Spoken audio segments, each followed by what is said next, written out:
What's going on, guys? Good morning. Today I want to talk to you guys about the Cinematrix and how we don't need to be shooting everything in cinematic mode or cinematic features or settings or whatever you want to call it.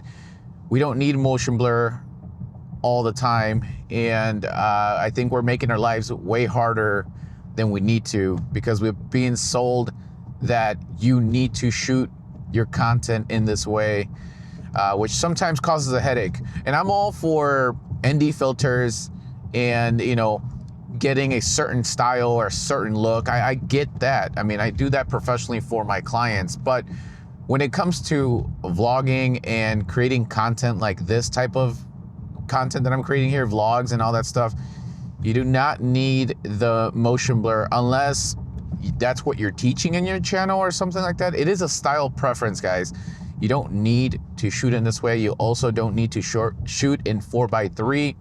I chose to shoot in 4:3 now because I do like to crop these things vertical if I ever want to make a reel out of it or a short or anything like that. Plus, I really do like how much space it takes on the screen. So especially when watching it mobile. So that's why I switched over to 4:3. Now, will I shoot everything in 4:3? No, you guys, every other vlog I switch settings. Sometimes I go full auto, sometimes I'll use NDs. It just depends on the day and what type of vlog I'm doing and all that good stuff. So I want to get to you guys this head that you don't need to buy all of this crazy gear. If you're just starting out, and especially if you just got your action camera or is thinking about getting action cameras, you don't need the ND filters. You don't need anything like that. Right now, we are shooting at 4K, 30 frames a second, not 24, because we're not doing the cinematic thing. And please comment below how many of you guys even noticed up until this point that I told you that I wasn't even in 24 frames a second. The camera's in full auto mode. I have rock steady on for stabilizing, and I have the standard D-warp lens, D-log on this so I can color grade it later because I do like color grading. White balance is auto too. I think that the sensor on this thing does amazing at adjusting auto white balance and just getting it just dialed in perfectly. The other thing too, I know a lot of people are saying, well, no, leave it at 5600K to get a consistent color. I think I've been getting a consistent color throughout all my vlogs, and every single video I've shot, I have never, ever, except when I was shooting on ZV-E1, I've never used manual white balance ever. On these cameras and the Osmo Pocket 3, I shoot auto. I let the camera do its thing. If I have an itch for the cinematic look or whatever, and it's a slower paced vlog where maybe I'm just sitting and talking to you guys, I'll throw an ND, what the heck, just to switch it up a little bit. But for the most part, when I'm out, I'm running, I'm vlogging, I need to, film things, I leave the camera in auto. And I'm actually probably going to be using more 30 frames per second versus 24, just because I feel like in auto, because you're not getting the motion blur, I think 30 frames per second just looks a little bit better. It just helps a little bit with the jitterness, I feel like. So it's just the easiest method. And if you want to, you can go up to 60 frames a second. I know a lot of vloggers use 60 frames a second, and it looks very, very smooth, kind of like a soap opera. But if that's your look, then you can do that, and you don't have to struggle with NDs as well. Now, obviously, you're gonna get better light performance the lower frame rates per second that you use. Like when I was using NDs, you're at 1/50th, so you're already letting in a ton of light, and then you don't have to crank up your ISO so high. So there are some benefits to shooting in that 1/50th, but then you sacrifice the stability. Like yesterday's vlog, if I was going to be using NDs, like there is no way that would have worked. I actually tried it afterwards, and the footage looked super, super messy, like not even usable at all. I was like, maybe I'll post it to show people what it looks like. It's just garbage. Like, grab your camera, turn off the stabilizing, put it at 1/50th, and then just walk around with it and pan it, or even just run with it, and you'll see what I'm talking about. It's unusable. Even Chris Meets Chris, who loves NDs and the motion blur, commented on that video and said, yeah, bro, the the stability would have been gone to crap, you know, if I would have shot in that mode. And I want to put out this video out there because I want to break that away from you guys. And I feel like it's like this matrix in the filming world that if there's no motion blur, you're an amateur. If you don't color grade, you're an amateur. You don't need to color grade anything. You can shoot a normal color profile. Like, oh, your image looks too sharp.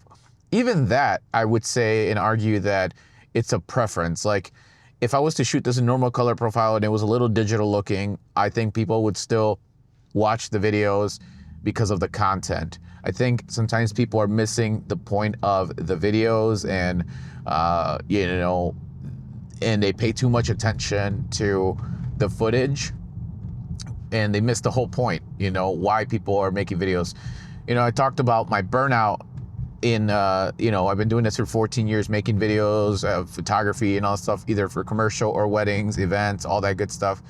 And I talked about burnout. And I think the reason was, as I am now out of the burnout stage, and it took me a little bit of time to get out of it, it was really rough. It was a good, rough, like, year. I would say 2024 was a really rough year. I was so busy.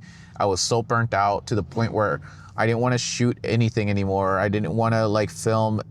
I was questioning if I even liked video and photos anymore because I was so overwhelmed by all the work and all that stuff, which ultimately led to money management. And I talked about that in 2 vlogs ago. So go check that vlog out about the you don't need the followers to make it a full-time gig. That'll explain this whole situation, because this is a whole video. Today I want to focus about not needing to shoot at 24 frames, 180-degree rule, using ND filters, color grading your footage, adding mist filters, all that good stuff.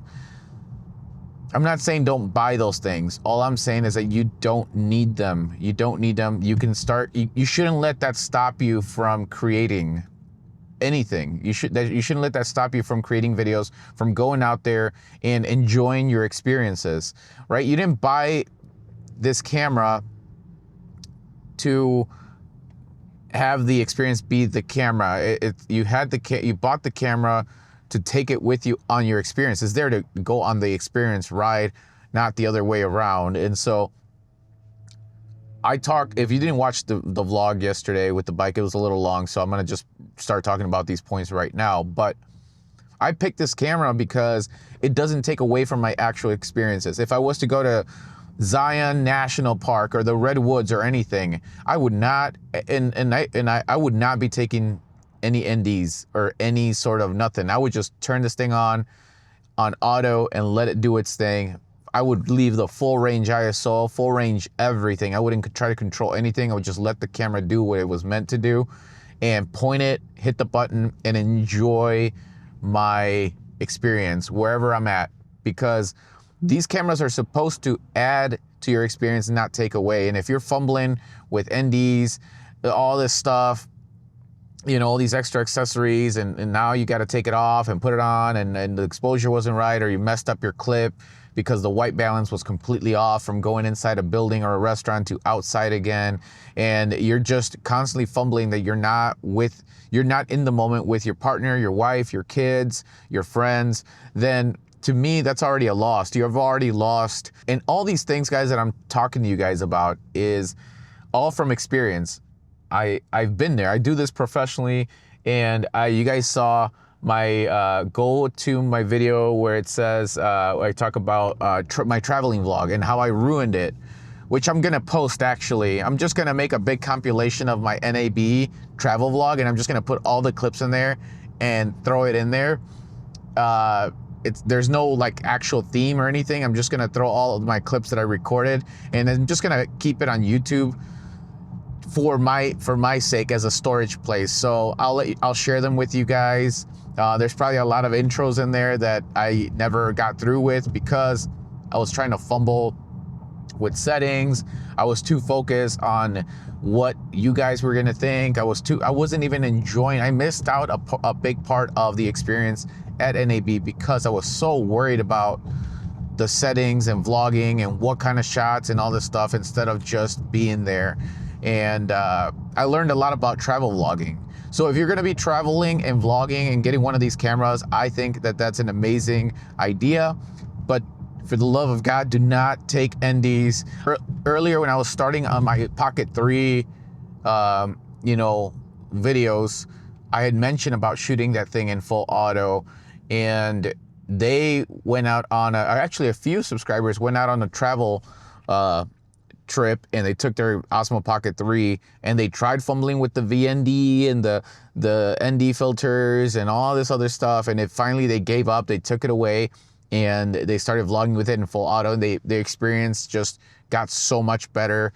They were able to enjoy their hike and everything like that because they didn't have to fumble with things anymore. They didn't have to forget to put on different NDs.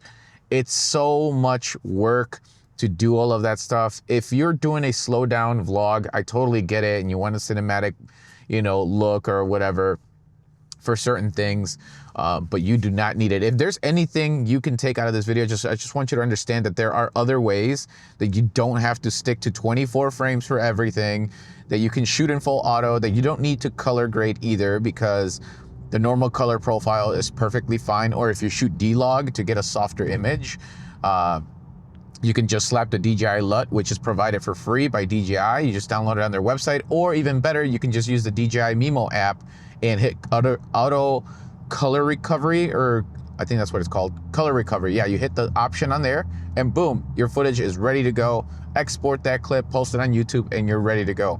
So you don't even need to color grade images. Obviously, yeah, they look beautiful, and if you want to take the time, but you don't need to do anything to any of this stuff. I don't want this. I created this channel, guys, to encourage other people and you guys to start vlogging. And if you get so caught up in the gear and the accessories and everything like that, you're never going to start. And I guess I'm just going back to the roots and laying down the rule number one, that you don't need to do anything to these cameras. These cameras are ready to go out of the box. Grab a little selfie stick and put this camera on there, or if you have the Osmo Pocket 3, you're ready to go. Just point it at your face, hit record, and you're done. That's it. The camera does everything for you. These cameras are really like dummy proof. Anybody can use these cameras. But if you spend time on YouTube and you start looking up tutorials on how to get the best settings and how to do these things, and everybody has the same video, right? It's all the same settings, 24 frames, put NDs on, you know, but nobody really talks too much about, I mean, I'm barely starting to see them now, but when I first released that Osmo Pocket 3 video about shooting in auto, I don't think there was anything like that around, because I was looking for answers and I couldn't find it. That's why that video was kind of the Kickstarter of my channel. It ended up getting, last time I checked, that like 15K views, which for me, that's a lot of views for a video. I don't think I've gotten a video past that one.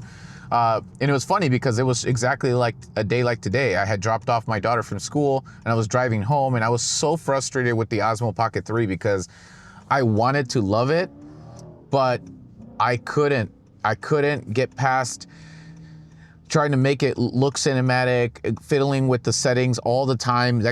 These cameras weren't meant to be doing that. Now, can they do the manual and the pro settings and all that? Yes, they can, but they weren't meant to do those kind of things. So going about your day and vlogging and trying to switch settings and put on these little tiny magnetized filters, or the ones that just slip on the Action 4 or 5, it's an inconvenience. And if you're starting out vlogging and you want to start off this way, I feel like it's just a big way to get discouraged, to feel overwhelmed about settings and everything like that, and when you're just even barely getting used to hitting record and being in front of the camera. So I want you guys, if you're starting out, to just leave this camera in auto and let it do its thing, and start focusing on things that actually matter, like hitting record, getting some reps in on talking, and how to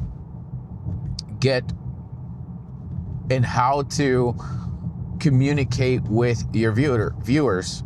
And not just that, the simple things, how to export, upload a video, you know, cut a video, because that's more important. You know, if you want to start cutting the ums and the ands and so's and all that good stuff, learn how to use DaVinci Resolve. It's free.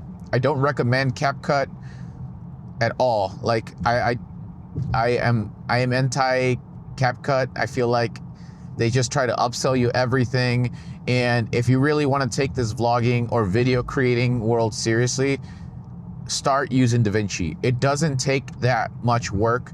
I learned video 2 years ago and I downloaded DaVinci. I started with DaVinci and I am so glad I started with DaVinci, because after trying CapCut, I was like, what the heck? Like, this thing is so glitchy. They try to sell you so many different stickers and effects and everything like that. The layout kind of sucks. Like, I get people that are currently using it now because maybe that's what they started with and that's all they know, but I want to challenge you guys that are using CapCut to download DaVinci Resolve, the free version, and watch some beginner tutorial videos on how to cut, and make 5 videos with DaVinci Resolve, and you're gonna get used to it. You'll find your workflow. You can customize it to your liking. It's gonna take a little bit of work, yes, but ultimately you're gonna go way further with DaVinci Resolve. With DaVinci Resolve is there for you to grow into and not out of. You can easily grow out of CapCut. CapCut doesn't have a lot of the things like DaVinci Resolve has. Now, I guess you can argue that there probably, and I don't know this, but there are probably some features that are way easier to do on CapCut, you know, versus DaVinci. DaVinci might take a step or two more, but ultimately, overall, you're gonna be able to grow as a video creative or content creator if you use DaVinci Resolve to start off your video editing skills or career or whatever it is that you're trying to do with your videos. Now, that's the end of the, you know, shooting in cinematic mode, 24 frames a second, 180-degree rule, ND filters, all that stuff. But with that being said, I want to talk to you guys about being original, because that is something also that is in the Cinematrix world. You have to come up with an original idea, or that if you shoot in 180-degree rule on an Action 5 with NDs and make it look cinematic, that you're different. Like, a lot of people out there were already shooting with NDs and doing this stuff. Like, the motion blur thing is not an original thing. The 4x3 is not an original thing. And the thing is that the reason I'm bringing this up is because I also had somebody in the comments, and no beef here. I just want to point that out. No beef against the person that commented on this or whatever. The comment said, love the content, but the 4x3 aspect ratio and color is Chris. Just saying. No hard feelings, Luis, or something like that. And I was like, okay, then why did you have to say that? I mean, 4x3 aspect ratio, like, Chris is my homeboy, like, but he doesn't own that. You know, he doesn't own the 4x3 aspect ratio. So what are you gonna say? Like, if Chris decides to shoot an auto, sorry, this thing went dark. If Chris decides to shoot auto one day, are you gonna say, oh, the auto thing was Luis's idea? You know, he recently made a video, his recent video, he posted that he was talking about the secret sauce. If you go back to my vlogs, like, I was the one that started talking about the secret sauce in DJI Osmo Pocket 3. So now are you gonna say that that was my thing too, Chris? Like, it doesn't matter. Like, 4x3, Chris, me, and a bunch of other people all around YouTube we don't own 4x3. 4x3 is just an aspect ratio. It's just a tool. Color grading, now, I mean, I took that as a compliment. I wasn't trying to match his colors. I literally just used film emulation. I tried messing around with Dehancer because I use Dehancer for my professional clients that like to get a little bit more creative. And I was like, I kind of like to balance things. If I'm gonna shoot an auto, then I kind of want to put a little bit more creativity, I guess, into the colors. So I was just using Dehancer. And if you want to say that I was trying to match or the colors look like Chris's, I am so happy because I love his color grading, and I take it as a compliment. So no offense here. Again, no offense against you know, the person that commented. I don't even know the username, but put that comment in there.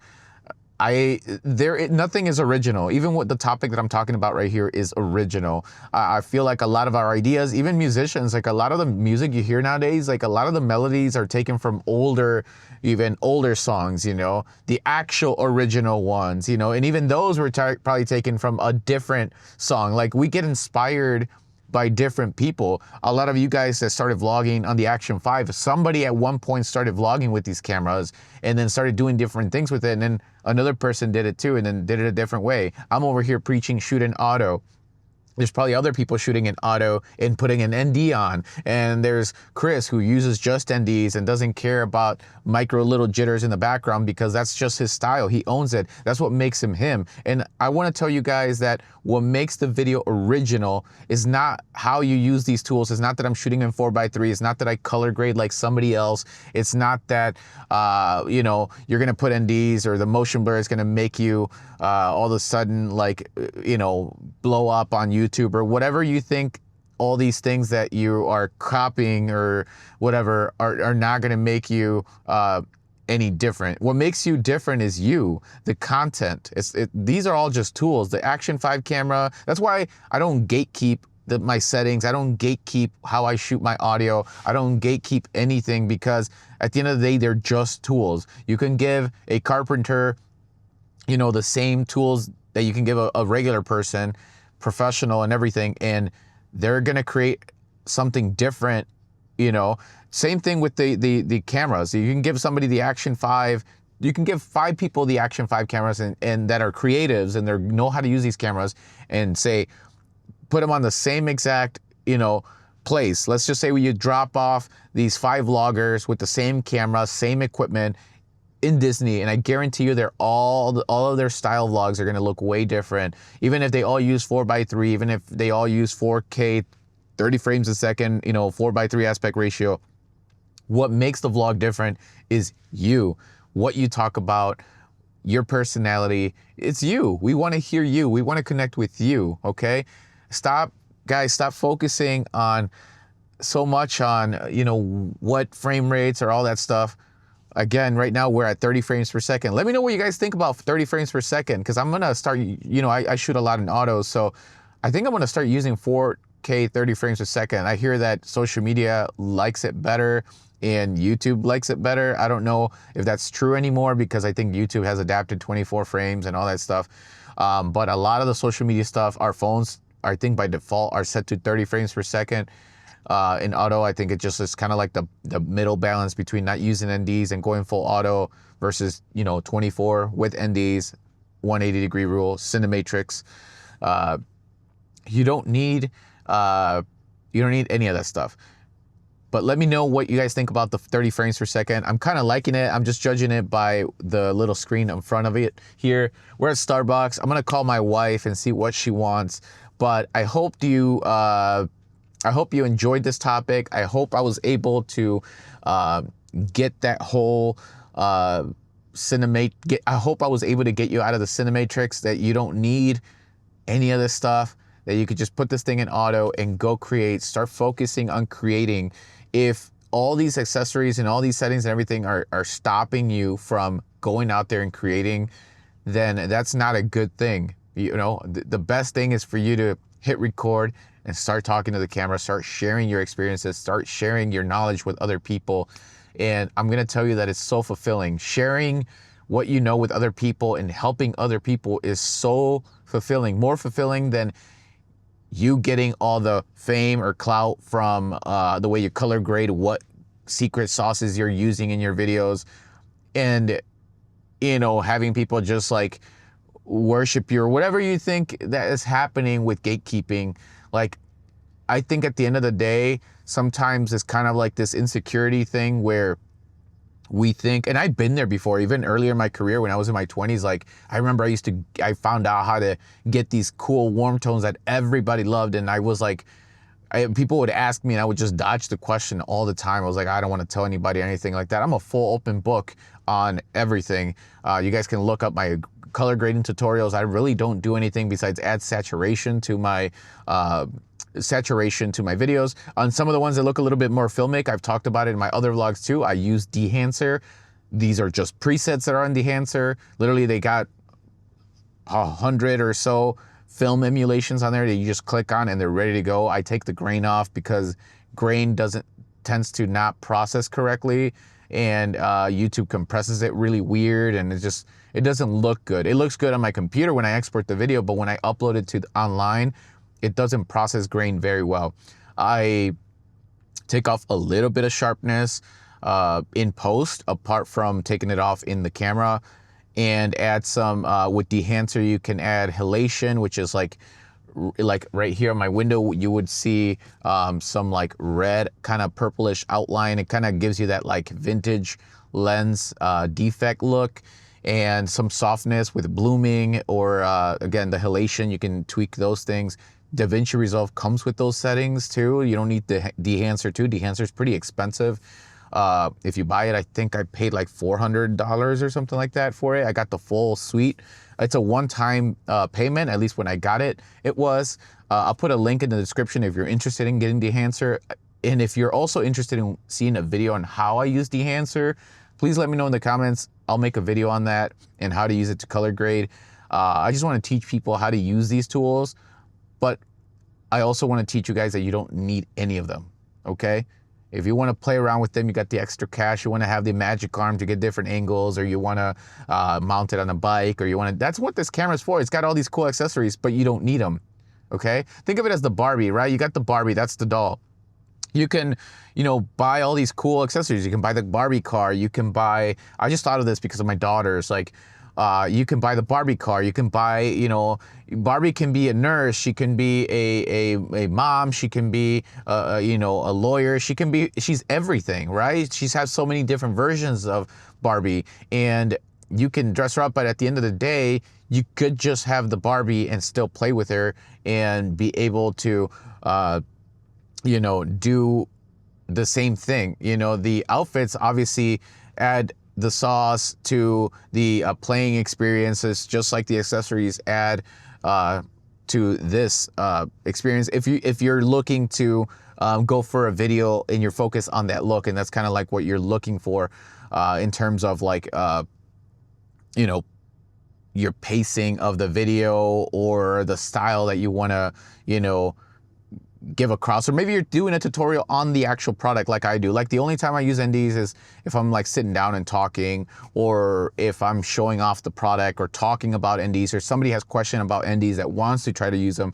I use NDs in that form. But like right now, I'm literally just out and about vlogging, and we're going against every cinematic thing. Full auto, rock steady, stabilizing, and we're at 4K 30 frames per second, which I think it looks way better than 24 when you're shooting auto. I think 24 gets a little too jittery. I think the extra 6 frames make a little bit of a difference when shooting in auto. So you guys let me know what you guys think about it, but I hope I was able to get the point across. If you took anything out of this video, is that all these accessories and everything that are on my videos, they're fun. They're cool little add-ons, but you don't need them. Start practicing getting out of the Cinematrix, and I hope I was able to get you guys to hit record and start practicing and getting some reps in, because that's more important. Ultimately, if you're not recording, you're not making videos, you're not creating, and this camera is just gonna collect dust in your desk. You're gonna end up returning it, you're gonna get discouraged, and you don't need to do that. The process is very easy. Literally, turn this thing on, hit record, and start talking. Anyways, that's all for today, guys. Tomorrow I have a wedding, and right now I'm just gonna get some coffee and go chill because I got some editing to do. But I hope you enjoyed today's video, and I'll catch you guys on the next one. Peace.